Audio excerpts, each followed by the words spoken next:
नमस्कार दोस्तों, get success 247 के एक और नई वीडियो में आप सभी का स्वागत है। तो दोस्तों आज का जो वीडियो है वो है राजस्थान होमगार्ड भर्ती को लेके, जो कि आपकी निकल गई 2020 की।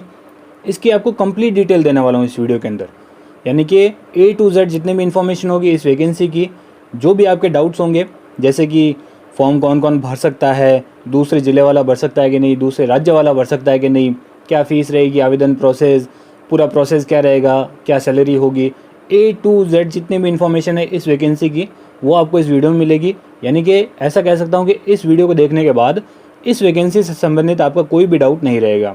तो अगर आप ये फॉर्म भरना चाहते हैं तो इस वीडियो को पूरा देखिएगा, अच्छा लगे तो लाइक, कमेंट और शेयर ज़रूर करना। चलिए वीडियो की शुरुआत करते हैं। सबसे पहले देखते हैं इसके आवेदन प्रक्रिया। ठीक है, आवेदन प्रक्रिया नॉर्मल है, वही ऑनलाइन आपका फॉर्म भरा जाएगा SSO ID से, क्योंकि यहाँ पे साफ साफ लिख रखा है। अच्छा, यहाँ पे टोटल पोस्ट कितने, पद कितने हैं, टोटल 2500 पदों पे ये भर्ती आई है। और आवेदन की जो डेट है वो स्टार्ट हो चुकी है, यानी कि 10 जून 2020 से ये आपकी स्टार्ट हो चुकी है और 9 जुलाई तक ये आपकी चलेगी। ठीक है, 9 जुलाई इसकी लास्ट डेट है। तो आवेदन आपके स्टार्ट हो चुके हैं, जल्दी भर दीजिएगा। चलिए अगला पॉइंट है आपका फ़ीस का, कि इसकी फ़ीस कितनी है। तो देखिए 200 रुपये और 175 रुपये ये आपकी फ़ीस है। 200 रुपये किसकी है, सामान्य की और अन्य पिछड़ा वर्ग के आवेदकों की, और 175 यानी कि 175 किसकी है, बाकी जितने भी SC ST है, EWS है, MBS वर्ग, जितने भी अदर बचते हैं वो सभी इनके अंदर आ जाएंगे। MBC वर्ग जो है और EWS और SC ST। चलिए फीस तो नॉर्मल, ये बात आपको समझ में आई होगी। यहाँ पे बात करेंगे आरक्षण की, यानी कि रिजर्वेशन की। ठीक है, तो ये जो नॉर्मल है ये तो आपको पता है सभी का है। अनुसूचित जाति का 16% हो गया, अनुसूचित जनजाति का 12%, अन्य पिछड़ा वर्ग के 21%, आर्थिक रूप से कमज़ोर वर्ग का 10%, MBC का 5%। इसके अलावा महिलाओं के लिए 30% आरक्षण है इसके अंदर, यानी कि रिजर्वेशन है। और भूतपूर्व सैनिकों के लिए यहाँ पे कितना आरक्षण है, 12.5%। ये तो बात होगी सिंपल रिजर्वेशन की। योग्यता, अब देखिए योग्यता में क्या है, सिंपल आपसे मांगा गया है 8वीं पास। अगर आप 8वीं पास हो, 8th पास हो तो आप ये फॉर्म भर सकते हो। उससे ऊपर आप कुछ भी कर रहे हो कोई दिक्कत की बात नहीं है, लेकिन कम से कम 8वीं पास आप होने चाहिए। तो ये चीज़ यहाँ पे बताई गई है योग्यता की। इसके अलावा काफ़ी सारी चीज़ें आपको चाहिए। मूल निवास आपका होना चाहिए। अच्छा, यहाँ पे आपको 2 पॉइंट समझा देता हूँ कि किस ज़िले से आपको फॉर्म भरना है, यानी कि कौन से ज़िले से आप फॉर्म भर सकते हो, और क्या दूसरे राज्य वाला यहाँ पे फॉर्म भर सकता है कि नहीं भर सकता। ये दोनों डाउट आपके इसी पॉइंट में क्लियर हो जाएंगे। देखिए, अभ्यर्थी को संबंधित जिले का मूल निवासी होना आवश्यक है। अगर आप जिस ज़िले से संबंध रखते हो वहाँ पे अगर वैकेंसी नहीं है तो आप ये फॉर्म नहीं भर पाओगे। यहाँ पे सिंपल सा लाइन में लिख रखा है। और दूसरे राज्य की अगर बात करें तो यहाँ पे साफ साफ बोल रखा है कि मूल निवासी यहाँ का होना चाहिए। अगर आप यहाँ के मूल निवासी हो, रहते बाहर हो तो कोई दिक्कत की बात नहीं है, लेकिन अगर आपका मूल निवास बाहर का बना हुआ है, किसी और राज्य का बना हुआ है, और आप यहाँ से फॉर्म भरना चाहते हो तो वो आप नहीं भर सकते। अगर आप यहाँ के जो राज्य, राजस्थान राज्य के किसी ज़िले के मूल निवासी और वहाँ पे वैकेंसी है तो आप ये फॉर्म भर सकते हो, कोई दिक्कत की बात यहाँ पे नहीं होने वाली है। यहाँ पे लिख रखा है कि वर्तमान जो आपका पता होगा राजस्थान का, वहाँ कम से कम 3 वर्ष निवास कर रहा होना चाहिए आप, यानी कि कम से कम 3 साल से वहाँ पे आप रह रहे हो। जैसे कि कोई भी राज्य की आप राज्य में कोई भी ज़िले की यहाँ पे बात करें तो अगर उस ज़िले में वैकेंसी है तो वहाँ पे उस ज़िले में आप कम से कम पिछले 3 साल से रह रहे हो, तो ये ज़रूरी है। समझ गए होंगे आप ये सभी पॉइंट। आयु की बात करें तो सिंपल बता देता हूँ, 18 से 35 आपकी मांगी गई, 18 से कम नहीं होनी चाहिए, 35 से ज़्यादा आपकी आयु नहीं होनी चाहिए। इसके अलावा बात करें शारीरिक मापदंड की, यानी कि फिजिकल में आपसे क्या क्या होगा। देखिए इसमें रिटन एग्जाम तो होता नहीं है, जो भी चीज़ होगी आपकी फिजिकल और सर्टिफिकेट के बेस पे आपको नंबर मिलते हैं। तो यहाँ पे शारीरिक मापदंड की यहाँ पे बात करें तो हाइट की अगर बात करें, देखिए सबसे पहले सामान्य क्षेत्र की बात करेंगे। पुरुष की 168 सेंटीमीटर हाइट चाहिए, और सामान्य क्षेत्र में महिलाओं की 152 सेंटीमीटर हाइट होनी चाहिए। सीना केवल पुरुषों के लिए होता है, तो बिना फुलाए 81 सेंटीमीटर होना चाहिए कम से कम, और 5 सेंटीमीटर का फुलाव होना चाहिए, तो 86 बन जाता है। 81 + 5 86 सेंटीमीटर, ये सामान्य क्षेत्र के पुरुषों की है। वजन ये केवल महिलाओं के लिए होता है, तो कम से कम कितना होना चाहिए, 47.5 kg महिलाओं में इतना वेट होना चाहिए। अब यहाँ पे दे रखा है 12 जिले के शहरिया हेतु, यानी कि जो सामान्य क्षेत्र है उसके अलावा जो स्टूडेंट्स हैं उनके लिए क्या बताया गया है। पुरुष के लिए देखिए 160 सेंटीमीटर, महिलाओं के लिए 145 सेंटीमीटर, और चेस्ट की अगर बात करें पुरुषों के लिए 74 सेंटीमीटर। कौन से क्षेत्र के लिए, 12 जिले के शहरिया क्षेत्र, इसका बता रहा हूँ। और जो फुलाव है वो 5 सेंटीमीटर का होता ही है, तो 79 आपका होना चाहिए। और महिलाओं के लिए वेट की बात करें तो 43 kg। तो ये बेसिकली आपका शारीरिक मापदंड है। जो कि आपके फिजिकल के टाइम लिया जाएगा।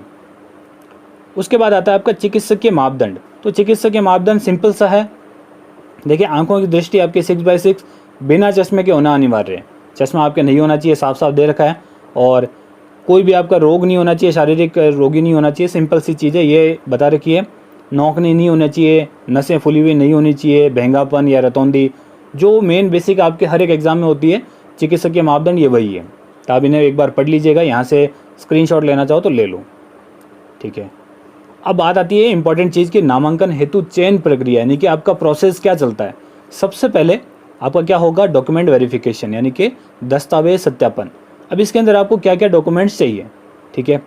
और इम्पॉर्टेंट पॉइंट यहाँ पे देख लीजिए, नामांकन प्रक्रिया के लिए अभ्यर्थी निर्धारित परीक्षा स्थल पर निम्नांकित मूल प्रमाण पत्र, जो भी ये बता रखे हैं, उनकी एक तो ओरिजिनल होना चाहिए एवं उनकी स्व प्रमाणित यानी कि सेल्फ अटेस्टेड एक प्रतिलिपि होनी चाहिए। उनकी एक फ़ोटोकॉपी होनी चाहिए जो कि आपकी सेल्फ अटेस्टेड होना चाहिए। उसके अलावा आपको क्या क्या डॉक्यूमेंट्स चाहिए वो देख लीजिए। शैक्षणिक योग्यता के प्रमाण पत्र, यानी कि आपने क्या क्या एजुकेशन कर रखी है उसके आपके सर्टिफिकेट चाहिए। संबंधित जिला, नगरपालिका, तहसील का मूल निवास प्रमाण पत्र, सबसे ज़्यादा इंपॉर्टेंट है दोस्तों मूल निवास प्रमाण पत्र, इसे मत भूल जाना। और इंपॉर्टेंट देख लीजिए, आयु प्रमाण पत्र जो बेसिक होती है, उसके अलावा सभी चाहिए। विशेष योग्यता संबंधित प्रमाण पत्र, अगर कोई विशेष योग्यता है आपके अंदर तो उस हिसाब से आपको प्रमाण पत्र चाहिए। जाति का प्रमाण पत्र चाहिए, अनुसूचित जाति, अनुसूचित जनजाति, ओबीसी, एमबीसी, ईडब्ल्यूएस, जो भी है आपकी कैटेगरी है उसके हिसाब से। जनरल को छोड़ के सभी को चाहिए होता है ये जाति प्रमाण पत्र। और संबंधित जिला पुलिस अधीक्षक द्वारा पुलिस सत्यापन प्रमाण पत्र, यानी कि पुलिस वेरिफिकेशन का आपको एक वहाँ से सर्टिफिकेट चाहिए। आपके संबंधित एरिया का जो भी लगता है पुलिस स्टेशन, जो थाना लगता है, वहाँ से आपको चाहिए, जो 6 माह से अधिक पुराना नहीं होना चाहिए, यानी कि वैकेंसी से मतलब जो जिस टाइम आपका फिजिकल होगा उससे 6 महीने पुराना नहीं होना चाहिए। उसके अलावा और क्या क्या चाहिए देख लीजिए। शहरिया क्षेत्र में संबंधित प्रमाण पत्र, अगर शहरिया क्षेत्र से हो तो उसका प्रमाण पत्र चाहिए, भूतपूर्व सैनिक हो तो उसका चाहिए। तो ये सभी चीज़ें आपको चाहिए, कुछ फ़ोटो चाहिए, ये सभी आप पढ़ लेना। ये नॉर्मल और बेसिक सी चीज़ें हैं। इंपॉर्टेंट चीज़ अब आती है आपकी शारीरिक माप तोल परीक्षण। उसके बाद देखिए, डॉक्यूमेंट वेरिफिकेशन में अगर आप निकल जाते हो, पास हो जाते हो, सब आपका क्लियर हो जाता है। उसके बाद होता है आपका फिजिकल स्टैंडर्ड टेस्ट, PST, जो कि मैंने आपको अभी बताया था। हाइट होता है, चेस्ट होता है, वेट होता है, ये सभी आपका इसमें मेजर किया जाता है। ये सिंपल सी चीज़ है। इसके बाद क्या होगा, आपका शारीरिक दक्षता परीक्षा, यानी कि फिजिकल एफिशिएंसी टेस्ट, यानी कि PET। इसमें आपकी क्या होती है, दौड़ होती है, यानी कि रेस होती है। तो उसके लिए क्या क्या आपको चाहिए वो भी यहाँ पे देख लीजिए। पुरुषों के लिए अगर बात करें दौड़, देखिए इसके अधिकतम अंक 30 है। मैक्सिमम मार्क्स आपके यहाँ से 30 लिए जाएंगे और 20 मार्क्स आपके लिए जाएंगे, कोई आपके पास सर्टिफिकेट वगैरह है जो मैं आगे बताऊंगा। तो टोटल आपके 50 नंबर का टोटल पेपर होगा। 30 मार्क्स की दौड़ होती है अकेली। तो पुरुषों के लिए आपको 1000 मीटर की दौड़ होगी, जिसमें 3 मिनट अगर 40 सेकंड में करते हो तो 15 अंक मिलते हैं। 3 मिनट 20 सेकंड में अगर उससे पूरी करते हो तो 23 अंक मिलते हैं। और 3 मिनट 10 सेकंड में पूरी करते हो तो पूरे 30 अंक मिल जाते हैं। और 3 मिनट 40 सेकंड से ऊपर चले जाते हो तो आपको डिस्क्वालीफाई कर दिया जाएगा। सिंपल सी चीज़ है। और रेस की अगर दौड़ की बात करें महिला वर्ग की, तो आपके 800 मीटर की होगी महिलाओं की, जिसमें 4 मिनट 30 सेकंड में पूरी करने पे 15 अंक मिलेंगे। 3 मिनट 40 सेकंड में पूरी करने पे 23 अंक मिलेंगे।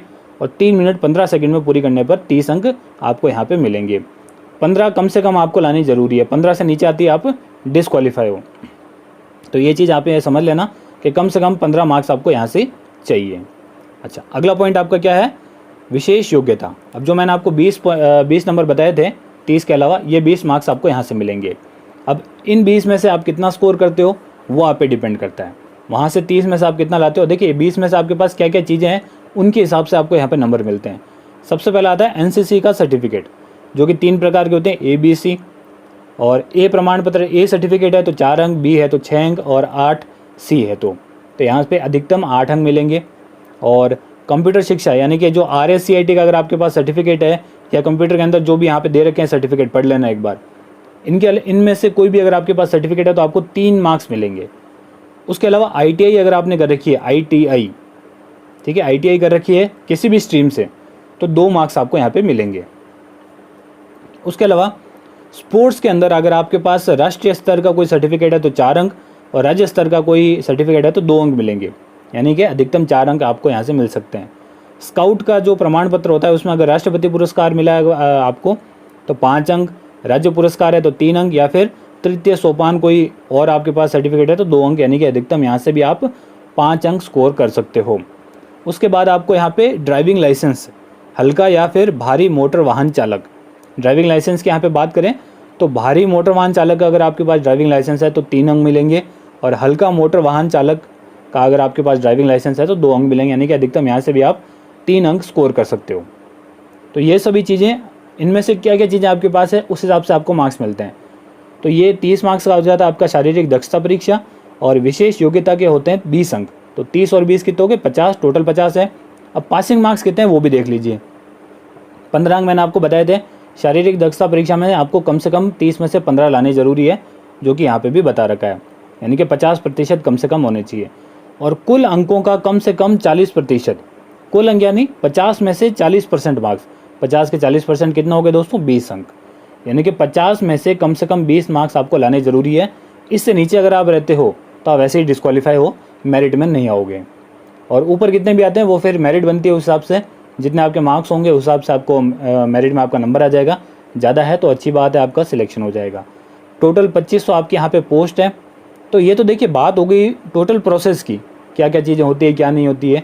अब यहाँ पे कुछ आपको ऐसी चीज़ें बता रहा हूँ कि क्या आपको ये फॉर्म भरना चाहिए, क्या आप दूसरी कोई तैयारी कर रहे हो तो ये फॉर्म भर सकते हो कि नहीं भर सकते हो, वो सारे डाउट्स भी आपको यहाँ पे क्लियर करूँगा। एक यहाँ पे सैलरी की बात कर लेते हैं। तो देखिए इसमें जो सैलरी है वो पर डे के हिसाब से मिलती है। पर डे 693 रुपये आपको यहाँ पे मिलते हैं, 693 रुपीज़ आपको पर डे मिलते हैं। और कितने दिन के लिए आपको इस जॉब मिलेगी, ये 5 साल के लिए मिलती है। एक बार अगर आपका होमगार्ड में सिलेक्शन हो जाता है तो 5 साल के लिए आपको ये जॉब दी जाती है।